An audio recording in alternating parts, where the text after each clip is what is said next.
नीतीश कुमार का सीएम पद से इस्तीफा। बिहार में टूटा जेडीयू बीजेपी का याराना।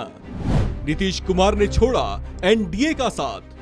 बिहार की राजनीति में मंगलवार को वो सियासी विस्फोट हुआ जिसकी सुगबुगाहट लंबे समय से महसूस की जा रही थी।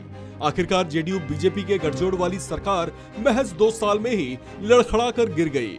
पिछले कुछ महीनों से जेडीयू और बीजेपी के नेता एक दूसरे पर त्योरियां चढ़ाए हुए थे, एक दूसरे पर बयानी अंगार उगल रहे थे और ऐसा कर जता रहे थे कि इस दोस्ती का अब द एंड हो चुका है। इसकी रही सही औपचारिकता भी नीतीश कुमार ने सीएम पद से अपना इस्तीफा राज्यपाल को सौंपकर पूरी कर दी। इस्तीफा देने के बाद उन्होंने कहा कि यह कदम पार्टी नेताओं की आम सहमति के बाद ही उठाया गया है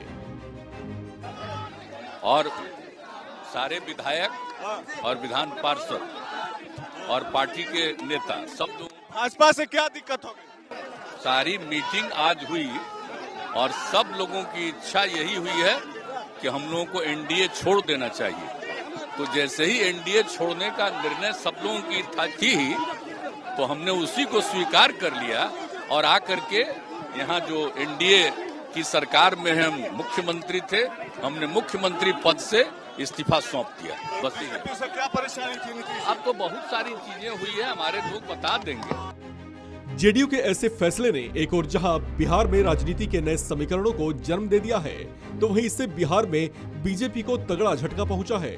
इस पर बिहार बीजेपी के प्रदेश अध्यक्ष संजय जायसवाल ने एक प्रेस कॉन्फ्रेंस को संबोधित करते हुए कहा कि बिहार की जनता इसे कभी बर्दाश्त नहीं करेगी। 2020 के चुनाव में एनडीए गठबंधन के तहत हम सबों ने चुनाव लड़ा था और जो मेजॉरिटी और मैंडेट था वह एनडीए में भाजपा और जनता दल यूनाइटेड को जनता ने मैंडेट दिया था। हम 74 सीट जीतने में कामयाब हुए थे। उसके बावजूद भी माननीय प्रधानमंत्री जी ने और माननीय गृह मंत्री जी ने जो वादा किया था, हमने उस वादे का पूर्णतः पालन किया और माननीय नीतीश कुमार जी इस एनडीए गठबंधन के मुख्यमंत्री बने। आज जो कुछ भी हुआ है वह बिहार की जनता के साथ और भाजपा के साथ धोखा है। यह पूरे उस मैंडेट का उल्लंघन है जो मैंडेट बिहार की जनता ने दिया था, जिसके एक 2005 के पहले की जो सरकार थी उसके विरुद्ध का मैंडेट था कि यह प्रदेश शांति चाहता है, यह प्रदेश विकास चाहता है। और जो कुछ भी आज हुआ है वह न केवल भाजपा बल्कि बिहार की सारी जनता के साथ धोखा है और बिहार की जनता इसको कतई बर्दाश्त नहीं करेगी।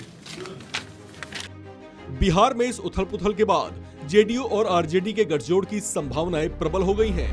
आरजेडी इसे लेकर नीतीश कुमार को समर्थन देने की बातें भी कह चुकी है।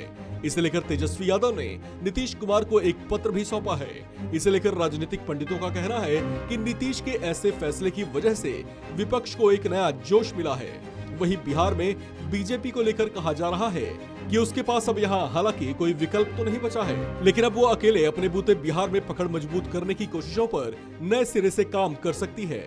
2024 में होने वाले चुनाव को देखते हुए उसके लिए ऐसा करना जरूरी भी होगा, क्योंकि इसके ठीक 1 साल बाद यानी 2025 के विधानसभा चुनाव में बीजेपी खुद को बिहार की नंबर 1 पार्टी के तौर पर स्थापित जरूर करना चाहेगी।